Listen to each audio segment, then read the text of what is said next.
সিয়াম শব্দের শাব্দিক অর্থ কী? সিয়াম শব্দের শাব্দিক অর্থ হচ্ছে বিরত থাকা, কঠোর পরিশ্রম করা, সব কিছু খারাপ কাজ থেকে বিরত থাকা। রোজা এই শব্দটি হচ্ছে ফার্সি। রোজা হচ্ছে উপবাস থাকা, আর সিয়াম হচ্ছে বিরত থাকা। আর রোজা শব্দের অর্থ হচ্ছে উপবাস থাকা। শরীয়তি পরিভাষায় শুভে সাদিক থেকে নিয়ে সূর্যাস্ত পর্যন্ত যত কিছু খানা পিনা যা কিছু রয়েছে, অবৈধ কাজ কর্ম যা কিছু রয়েছে, সব কিছু থেকে বিরত থাকার নাম হচ্ছে সিয়াম। সম্মানিত অত্র মসজিদের মুসল্লি, তাহলে আমরা বুঝতে পারলাম সিয়াম শব্দের অর্থ হচ্ছে বিরত থাকা, সব কিছু জঘন্য কাজ কর্ম থেকে বিরত থাকার নাম হচ্ছে সিয়াম। একজন মানুষ খারাপ কাজ করে, হারাম কাজ করে রোজা থাকতে পারে, সিয়াম থাকতে পারে না।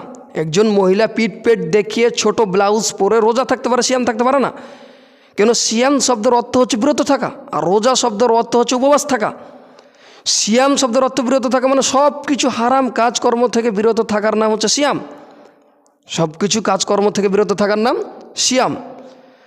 তো প্রত্যেকটি মানুষ সিয়াম থাকতে পারে, রোজা থাকতে পারে, কিন্তু সিয়াম থাকতে পারে না। প্রত্যেকটি মুসলমান, প্রত্যেকটি আদম সন্তান রোজা থাকতে পারে, কিন্তু সিয়াম থাকতে পারে না। সিয়াম থাকতে গেলে কঠোর সাধনা করতে হবে, কঠোর পরিশ্রম করতে হবে।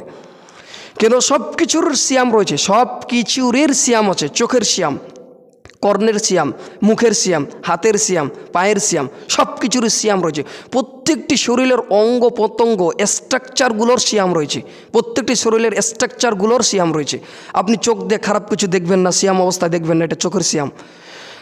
কান দিয়ে খারাপ কিছু শুনবেন না, এটা কর্ণের সিয়াম, শোনা যাবে না, নিষেধ। যত কিছু খারাপ জঘন্য কাজ আওয়াজ রয়েছে, খারাপ কিছু বাজনা রয়েছে, সব কিছু বাজনা বাদ্যযন্ত্র থেকে বিরত থাকা, এগুলো হচ্ছে কি? কর্ণের সিয়াম।